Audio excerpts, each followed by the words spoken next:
classroom. It's in part our experience, in part the experience of other teachers who have tried to use games in their classes. And the outside classroom is in part some of the literature that we're gathering together about how people can best use gaming within an educational framework. At Barnard College and Columbia University, Patrick Callahan is at Teachers College and working with us at Barnard College, and Diana Reeking is at the Columbia Center for Research on Environmental Decisions.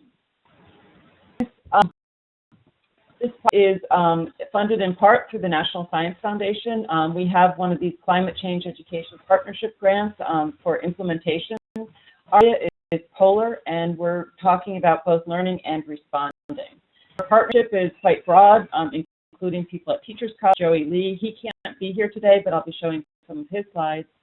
International Arctic Research Center at the University of Alaska Fairbanks, the American Museum of Natural History, as well as the University of New Hampshire and the University of New Hampshire.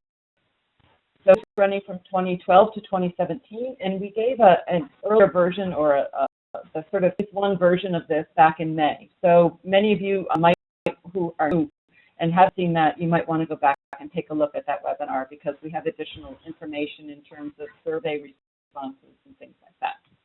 So this is the polar framework of the different resources that we're developing, and today what we'll be talking about is some of our games, including a card game, a marine space planning game, and then kind of a neat new tool that we're using with our communications hub. So first, I use games to teach. Then Diana Reeking will be talking about what climate change games are available. We'll then talk about opportunities for classroom integration. Patrick will talk about our challenges in terms of integrating games into classroom. Talk about our new approach, how we're designing climate games for modding, and we'll conclude with takeaway messages and then open it up for questions. So why use games to teach? There's increased interest in integrating games into formal education. This comes from the White House as well as from areas. Obama has been very interested in tapping into the amount of time that people, kids, but also other people are spending on games. He was particularly interested in how games can potentially retain people in math, science, and technology education. So there's sort of a STEM connection here. And in fact, just recently, he established through the Office of Science Technology Policy, the Federal Games Working Group. That's the agency, and is looking at what are the educational benefits of video games. Today, just note that we're talking in our examples about video games, but there are some really neat video games out there that I think Diana will mention that she studied. Another sort of typical example of the importance and the trend for including games into education is the very fact that Joey Lee runs a real-world impact game lab at Teachers College here in Columbia University. He's prepared some of the following slides. So why use games? Game properties that can leverage to change the world for good. Anybody has read the book by Reality is Broken? She really has a lot of great examples in there of this, how games can be used to change the world for good. Games can promote empathy. You let a player experience what life's like in another person's shoes. And people have some talked about this in a bad way with sort of very violent video games, but lots of other ways that games can be used in a very constructive way. Allow you to view the world from new perspectives, so you can learn to think and act and behave in new ways, and you can see consequences of that, which is a neat aspect of games. And that games adapt to a player's level, and they scaffold support for learning. And this is, we know, kind of this constructivist way of getting how people move through complex material by adjusting as they gain competency at level, and then increasing the difficulty and the challenges. And games are just perfect at doing that. Games also support identity formation. So you can not only try on different roles, but by reflecting on that, you can come to view yourself differently. So you can see yourself as an agent in some areas that you didn't realize that you had agency in before. So climate games are available. I'll pass it over to Diana Rekin, and she'll talk about her work in this area. Yes. Hello, everybody. I want to introduce you to a new recent special issue in the journal Simulation and Gaming. It is, as far as we know, the leading journal in the field of research on gaming and simulation, and it's for the first time in their history they have a special issue on climate change. We're presenting 11 articles in the special issue. It's a very broad, from various fields. We even have theoretical reflections on how to build climate games, some weather simulations, and how people feel climate and weather, and introduce a number of new climate change games from the US, from Colombia, but also from Europe. So it's interesting. And we present a review of serious climate change games. Serious is the term for games that transport meaning and that have a goal. In the review, we identified 53 complex, so serious games up to August 2011. It would have included quizzes and applications for mobile phones and all those less complex applications. We would end up with more than double of these, more than double. But it shows you all the 53 games that we for more detailed analysis and a timeline over which they appear. You see that most games were published in the year 29 on the way to the Copenhagen Climate Conference. Since then, interest or number of published games reduced a little bit, but I would like to say that the use and advantages of games are still the same, so they should be used more frequently. An overview over the formats and the scale of games, you see that the more traditional types and formats like role plays are still the majority. Online games are on the rise, and we notice that game formats and types are increasingly intermixed. So you find online games with a role play character or similar things. And with respect to skill, we see that global as well as local games, so both extreme ends of the spectrum, are actually building the majority. In between, there are very few games. Is the last slide on the review about the themes in those games that we selected. You see that most of them trade basic knowledge on climate change, and thereof the socio-economic and mitigation technologies share almost equal proportions. The biophysical aspects of climate change are not as frequently addressed. With mitigation versus adaptation, you clearly see that mitigation aspects are addressed more frequently. Great. Opportunities for classroom education. There's a really nice article that's available online by Squire and published in 2005 called "Changing the Games: What Happens When Games Enter the Classroom." And in this article, Squire talks about the fact that the pedagogical practice is to break down problems into these bite-sized, easy-to-learn pieces.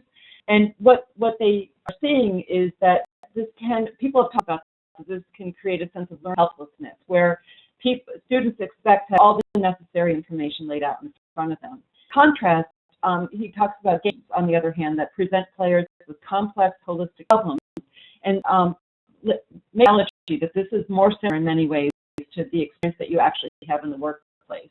you don't have these bite-sized pieces all, laid out for you when you're trying to solve a problem. What I hear is I've matched up what G in 2003 had set up the game design with the American Association of Colleges and Universities LEAP goals, which are the pedagogy for the 21st century. What employers and others think are really important that our students are exposed to and that they gain capacity in.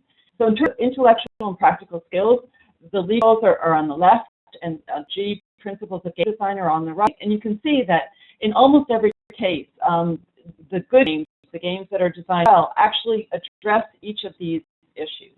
The two, are a little bit questionable, are the written and oral communication and the quantitative literacy. In some games, that can be built in as well.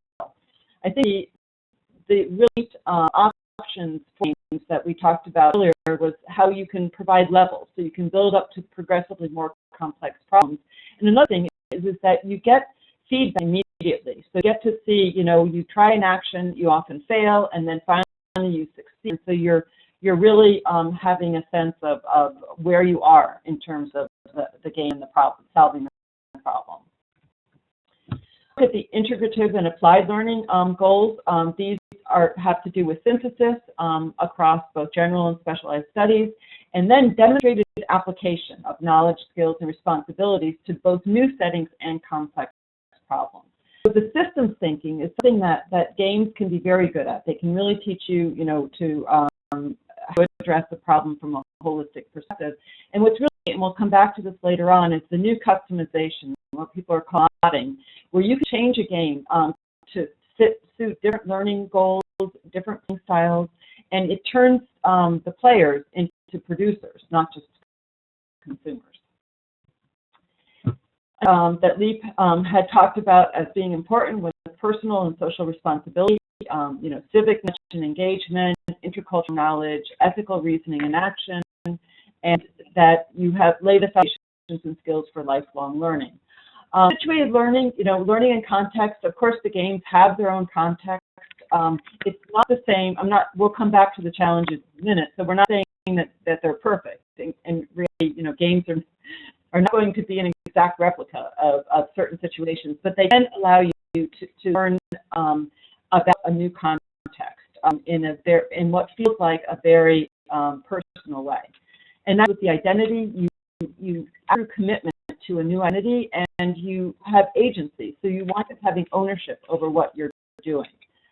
And this mastery orientation, where you fail a lot on the way to success, is actually really important for people to realize. A lot of people think, if you fail, that means you were not talented, you were not suited for it. And games really help you in terms of the learning that failure can lead to success. From Squire as well about how games can reach academic underachievers. In case the game was not a climate game, it was called Civilization 3. What he found was that about 25% of the students, which were particularly academic underachievers, loved playing this game to learn history. And they thought it was the highlight of their school year. What was interesting about this was the reason they liked it. It allowed them for just this, what we had talked about, this role playing. They could relay history and consider hypothetical historical scenarios from a different perspective. So they didn't have to take the curriculum as given. They could literally play with the history. He also went on to write that the students were failing in school, or the school was failing them. When he tested them, they showed that they had demonstrated complex understandings. They had learned things that went developed or unrecognized in other school experiences. And one of the things about the students who performed well in the game these were the students who wanted to learn through hands-on activities where they could figure this out for themselves. So as we know, the lecture mode is not good for everyone, but even some of the other types of classroom approaches are not good. Turn it back over to Patrick, and he'll talk about some challenges for classroom integration. And then that will set the stage for how we can capitalize on all of this potential. Good afternoon. I'm going to talk about, first of all, some of the larger challenges challenges in terms of the use of games in formal education. So, first of all, physical and cost barriers. Having the proper hardware, the software, having sufficient access, having IT support. One day I'm actually a high school science teacher in addition to my work with for college and the teachers college in the evening. And so I don't have an IT specialist at my high school. We have to do it all. The teachers have to learn the IT. So that means obviously teachers have to be trained to use the equipment. So that creates, of course, a physical barrier. So learning curve for teachers. So obviously have time to prep and have enough time in order to fully understand how the software and how the hardware works. And repetition and failure is often the norm. How you acculturate students, how you prepare them for that fact that it's the repeat and the failure that is ultimately going to lead to success. You have curriculum alignment, that can be a challenge. As a high school teacher, you have the Common Core initiative, and how do we align games to the Common Core curriculum? And then lastly, assessment can be a challenge. How do we actually assess that the games are being effective, that students are actually learning via the games, so it's not just fun? So this is, again, from the Squire study. And what he found was when he introduced this game, Civilization 3, into the curriculum, he found that students were anything but immediately motivated. They asked, the purpose of this, why are we doing this? But what he found really was that students need that learning to be framed. What is that we're learning and why is it important? Secondly, he found that students in school environments, so the non-traditional learning environment, you could say, motivated to learn the game. So roughly 5% of them, complained that the game was too hard, too complicated, but left the majority were actually playing the game. I'll just speak quickly about just today. I teach a forensic chemistry class to students who are level learners. It's a good class, mostly juniors and seniors. And so we use a game from NobelPrize.org's website on blood transfusion. And blood transfusion, I could see the previous day, just kind of snoozing through the exercise. But then once we actually today integrated the game into the curriculum, oh, mister, that's what you were talking about this whole time. This is, it really, for these days, they really appreciate that kind of hands-on learning. Now, responding to climate change course, which we offered to upper-level Barnard students, we conducted this course over 2 terms, and we took 2 different approaches. First term, which we taught in spring of 2011, we had the students actually play the games at home, and then in class, we discussed it, and students, for homework assignments, would reflect on the games. Now, in the second time we taught the course in the spring of 2012, where students played games in the class, read games in the class, and then reflected on them at home. And what were very different reactions? So, similar demographic of students, similar class sizes, but very different reactions to our use of the games in the classroom. So, with this homework, the students overall felt that the games were useful, that it gave them an opportunity to actually apply what they learned in the classroom. They were able to see how difficult, stakeholders can be, and they felt really excited about the fact that they felt like they were truly part of something in terms of developing policy. Versus the games as classwork, we all felt that either there wasn't enough time to play the games, they felt the games provided an oversimplification of very complex issues, and they felt that there wasn't the context and specificity necessary for them to really feel invested in the game. Ways that we found. So after having taught this course for 2 terms, and after having looked at and compared the student evaluations from each term, and looking at the research as well, we found the following: that the game be aligned with the curriculum. So that we need to really figure out what is the desirable outcome from gameplay. How do we actually really integrate that into the curriculum? So that the course content consideration is very important, right? So my anecdote previously, it came really well with lower level students. However, higher level students, the game needs to be modifiable. It needs to be a game that can best suit the learning ability of the students. Third, ample time for initial gameplay. So the students who took the game home were able to really figure out the game and really take some time with it versus the students who did his classwork who felt rushed in the classroom setting, but like they had to get through the game within the allotted time we had for the seminar. Debriefing the game is so important. So the research that we've been looking up shows that it's pretty much as important, if not more so, than actually playing the game itself. So when you do the game after a debriefing, students can really definitively unlock the true purpose of the game. And the last takeaway we had here was focus on process and not content in the evaluation of the game. Because the game are, for the most part, open-ended games. So it's really about how do we develop those critical thinking skills and not much on the content takeaway from the games. About how we're approaching the games, given what Patrick and Diana both said about the importance of being able to modify the games and having some agency and skill in the games, and then also what Diana said about the fact that we don't have very many climate games that deal with adaptation and deal with biophysical environment. First of all, modding. If you haven't heard it before, at the Games for Change meeting that I was at this summer, this was all the rage. Modding is a slang expression coming from modify, and the idea is modifying the hardware or software so that it forms a function that was not originally conceived or intended by the designer. First, what happens is that you create the new altered content, and then you share that via the web.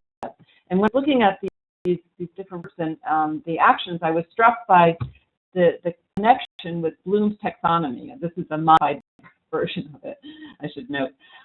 It's more verb-oriented. But anyway, so players have the agency. They create first. They are in the process of creating something. They have to research the content. What content is going to go into the game? And for that, they have to be able to evaluate the material and understand it.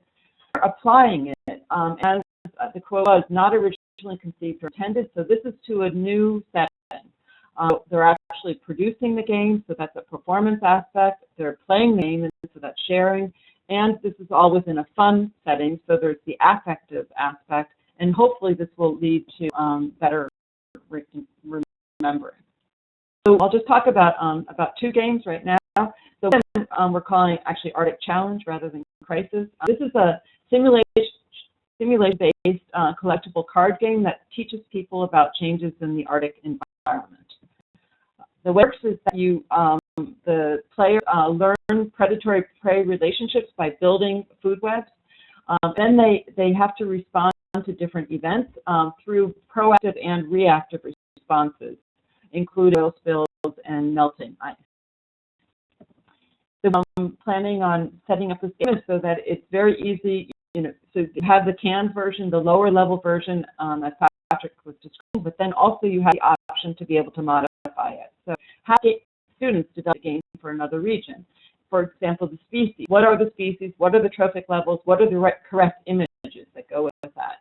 And the events. What are the climate events and impacts that could affect the environment? And what other environmental impacts are there, or maybe developmental impacts? And they've done, coupled with what is the impact on the game. So we plan to be leading players through this series of sort of questions and where they have to develop this material themselves. Kind of a board game that we're calling SMARTIC, Strategic Management of Resources in Times of Change. We have Arctic and Antarctic versions of this in prototype right now. We've tested this with 102 people, including a tourist cruise, which is what the images are from on the right. It was a tourist cruise to the Antarctic. And it's a marine spatial planning game where you manage competing resources as retreats. The way it works is that participants identify vulnerable areas within the game region, and then they role-playing, and they play with changing conditions and trying to address certain events. The foundation for this game is Google Images, and that's by design. And right now, we're planning probably that we have to have kind of this canned version as well. But the basic idea is that it's flexible, that can be any region where there's spatial representation of stakeholder interest. The Arctic, for example, we could have the canned version that has the simple roles. We've got 6 roles that we've been testing over and over again, and so those are becoming pretty solid. But you could other stakeholders that you enter into the mix, and they could students identify and deal with other crises as in their stakeholder roles. You can also pick other geographic regions regions, as I mentioned. So identify which region would be interesting, have to explain what are the stakeholders, and what is the background information that's needed to play that stakeholder role. What are the key environmental conditions, and brainstorming the responses to these changes. So I just talking about it there, and Patrick had mentioned as well, learning is really important, and many games in the public domain are not assessed to ensure that the learning goal has been met in individuals. This is in the military, health, and commerce domains where there's a goal for the game in terms of training often. But what you can do is embed assessments. So if students are playing, for example, the ecosystem game, you could see, do they have the right, when they're doing in the modification version, do they have the right species, identify the trophic levels? Do the events match the consequences? And are they the most likely or the most interest, or are they interesting? And responses. And then we've already done this, where we've had students create the stakeholder role cards, and we grade those as an essay, basically. And assessment, the other as Patrick mentioned, is process-based evaluation. There are different ways for doing this, and are people that are critical thinking, are they able to synthesize information? This from Carstens, and that's really interesting, that gamers believe that many potential paths to winning. So they're not necessarily thinking, they're thinking in a sort of a lateral problem-solving way. You have to, through trial and error to be expected, which is different than what many of our students believe. They play an important role in the process. This is critical for global warming, climate change, I think, and also that peers are to be counted on for assistance, more than those in authority, which maybe we can come back to that during the question and answer period. I want to go to the takeaway messages. I just want to talk about another tool for content-based evaluation, which is concept mapping. And there's a really neat new tool called Game-O-Matic that's just launched. And you go online and you can play it. It's gameomatic.com. And you can register for this and then go and play it yourself. And basically what you do is you make a concept map by putting nouns and then selecting from verbs. And you can create a game that you, and it actually iterates like sort of a Wordle through different versions of the game until you find one that you like. So this is a great way to test student understanding and your understanding, actually, in a really fun way. So take messages, I think fit and framing are the two things that we would like you to take away from this webinar. So fit, games need to fit the learning context. They're best used when you have a hard time conveying the message. In global warming and climate change, there's a long time frame. There's interactions of multiple stakeholders. There's no specific answer. Geographically distant, for example, is poor. These games need to fit the audience, so we shouldn't have the upper level just playing the game. They should definitely be engaged in game development themselves, and games need to fit the assessment. So whenever you can embed assessments, and that's great.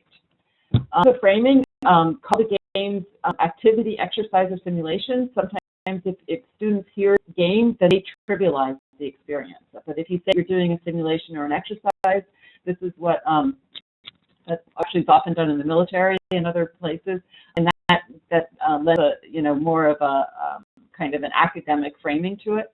And then debriefing, as Patrick said, this is something that you need to make explicit what has been learned. This was fun, but it's not only fun.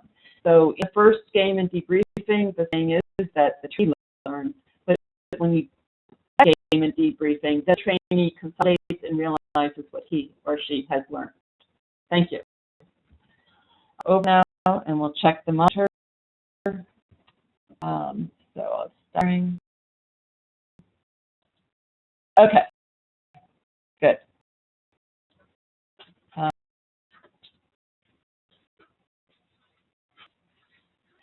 So if you guess right now, we can go back to questions. I'm looking in the chat box, but Ginny, is there a way to get them through video too?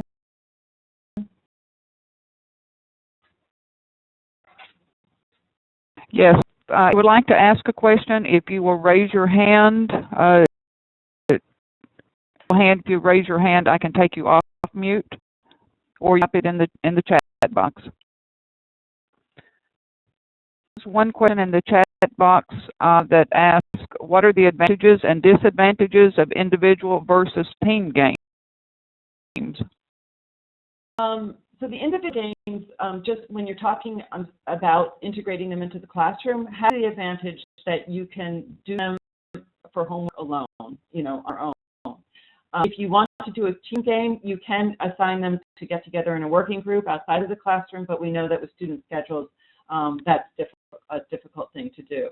And the research on learning shows that people tend to learn better within the context of a team and they're interacting with other people. Would you want to address this? Was there anything? No. Okay. Do you have any other comments about that with your experience with your students about individual versus team? I found success with team games when a student has a clearly defined role and they understand what it is they're doing within the context of the game. And even that whole idea of framing it, they understand what the context is for the actual activity. And so usually you want to have a student who's a strong leader, a student, someone who's, you want to the group, you want to have a heterogeneous grouping as best you can, particularly at the high school level. So I'm really seeing success as long as, again, I think every student has their own role that's made very clear. A sort of a slant on that, which is interesting, is that in the SMART game, we allow students to research roles that they wanted to play and then play those roles. We also experimented with making them play a random role. And the research on conflict resolution shows that if you are required to play a different role, just a random one, not one that you particularly have some affinity with, that really opens you up more to new perspectives than if you're always allowed to choose your own role. Yeah. So that's just one tip that, want to build on people's expertise and everything, but, maybe they're allowed to play their chosen role to begin with, and then after the debriefing, then they're assigned to a different one or something along those lines. That's something as well. Now, which kind of puts the weight back on individuals as peers and games. So you have a group, and the advantage is that the group itself needs to feel as one player, has to come to a conclusion or act in a way, that can be beneficial itself. Sorry, with very different characters, and often those who are more outspoken dominate the group. So in that situation, it could be beneficial if you just assign single roles to each student, where they have a clear role and everybody else knows about the roles of the others, then they have to accept everybody in their roles. Also those that are normally not that outspoken. It can be in that situation also very beneficial to have single roles. Well, like SMARTIC with master's students, we had an interesting experience where in the middle of the game, one of the students came up to me and was really upset that somebody else was not playing a very strong role, and happened to be the Inuit representative. I said to him, this happens in real life too, that stakeholders either are not at the table or do not show, strong advocates within, when that's there. And so this is part of the debriefing. He really took that heart, and when we did the debriefing, he said, one of the things I learned from this is that you have to have outspoken representation at the table. And so that turned out to be a really neat learning experience. Cindy, that you can see. So, Stephanie, have you heard of an acronym? It's PHET simulations from the University of Colorado. Research that is similar to this discussion, just in a broad STEM sense. What was the name again? To find it again, it's PHET. People ET. We'll take a look at that. Yeah. Yes. Also, is the simulation and gaming issue already out? Whether it's published, Yeah. available. Okay. It is in the process of publishing. It will be out in a couple of weeks, the next weeks. Some of the articles that will be part of the special issue are online available at the moment, but not all. This will all become available online in the next weeks. The special issue is already announced on the website, I think, but it's only coming out publicly. It is available online, right? So people will be able to download articles. Yeah. Yes. Have you ever used any of these games in an informal situation? So, for example, the SMART-IT game, the Strategic Management of Resources in Times of Change, was used, on board a tourist cruise. And in that case, it was at the end of the cruise, and the action was so strong. They wanted to play it for more than the hour and a half that they had available to them. They also said that they wished they had played it at the beginning of the cruise because it taught them so much about the environment and some of the big issues that the environment is facing in the Antarctic marine environment. And finally, they wanted to take their role home with them because they found them to be so interesting. So that's one example of an informal setting. I think, Diana, do you want to talk about that too? Yes. At my former institute in Germany, the Bonn Institute for Climate Impact Research, they had a group that also developed games. We played it in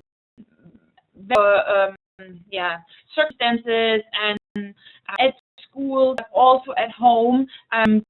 Friends asked us about it, and also we were asked to for the game specific so that other people could actually act as teachers of the game. So I would to stress that climate change games are not only for the classroom. They are available, publicly available, and the manual is very good. Then it seems to actually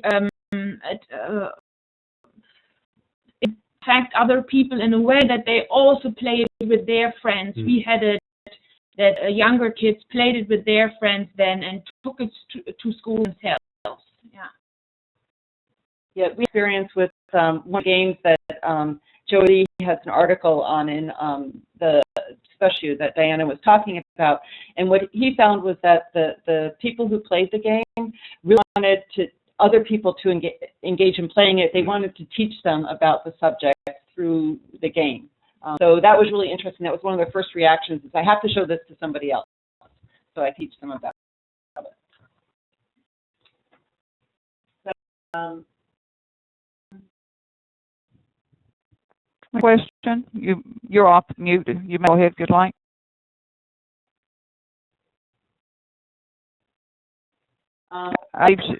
Go ahead. I see a question from Michelle about how long it takes for people to come up to speed on role. So that's very fast. We did a focus group, and we just had people read their role sheet for, maybe 5 minutes. It's one pager, and they have a map.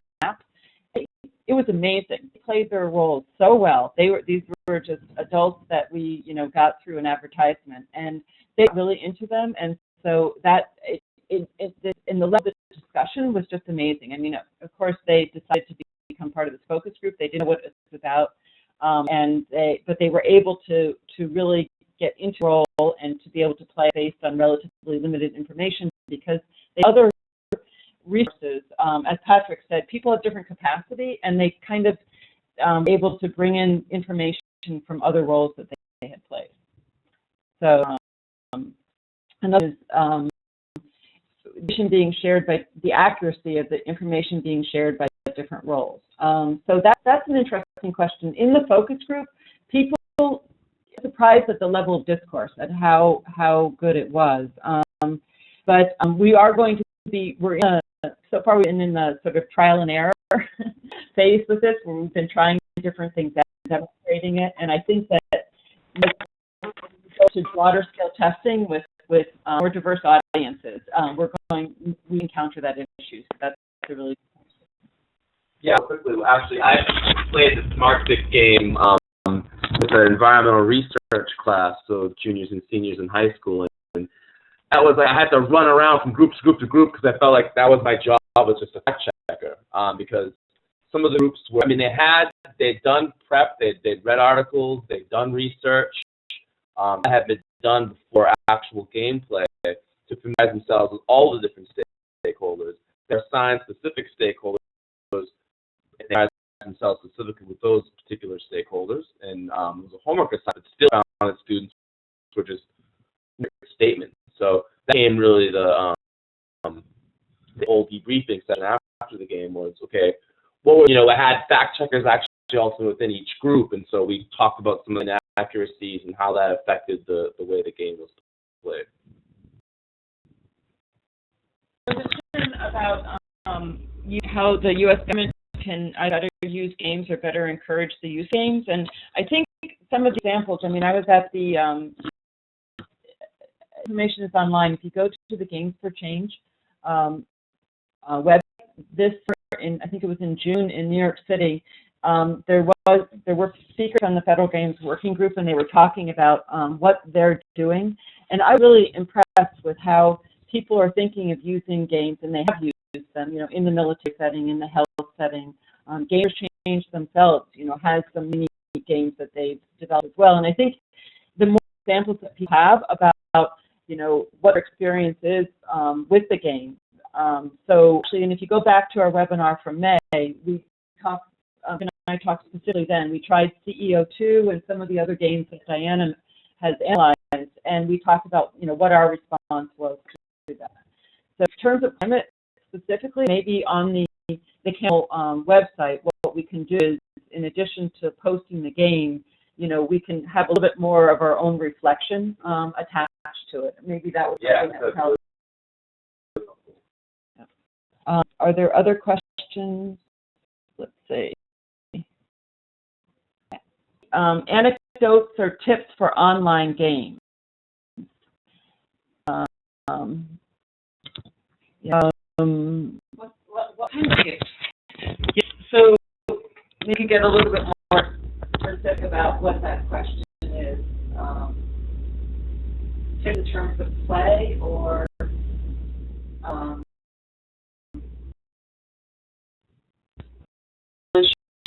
yeah, not really sure. What kind of tips? Tips for how to engage the players, how to do debriefing, which is of course a bit different for online games. Right. There are specifics. I just see, so it's using peak oil type of game, and actually, Ginny, you might want to come in here with your experience with World Without Oil. You have a whole curriculum that you wrote up for that, right?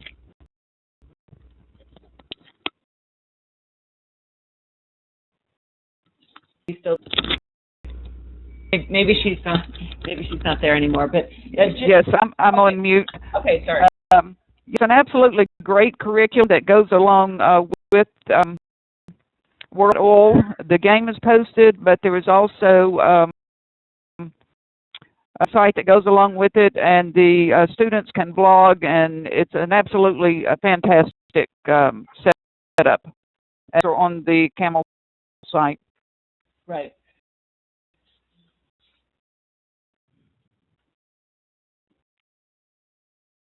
Good. So questions that we haven't addressed, I'm sort of scrolling back through these to see if there's these.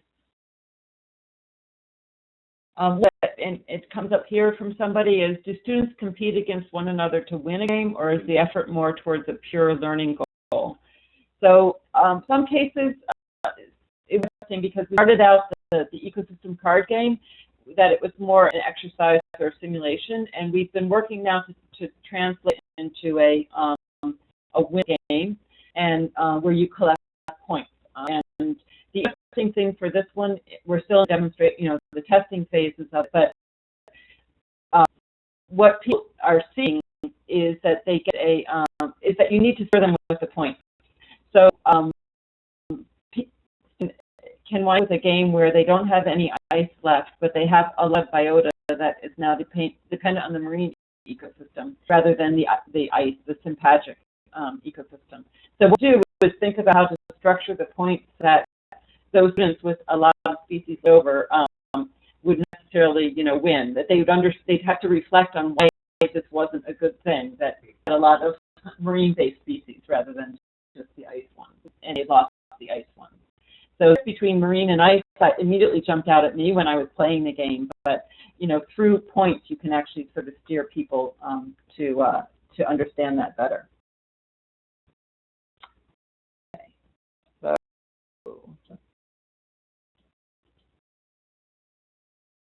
potential for others to develop games that are distributed through CAMEL.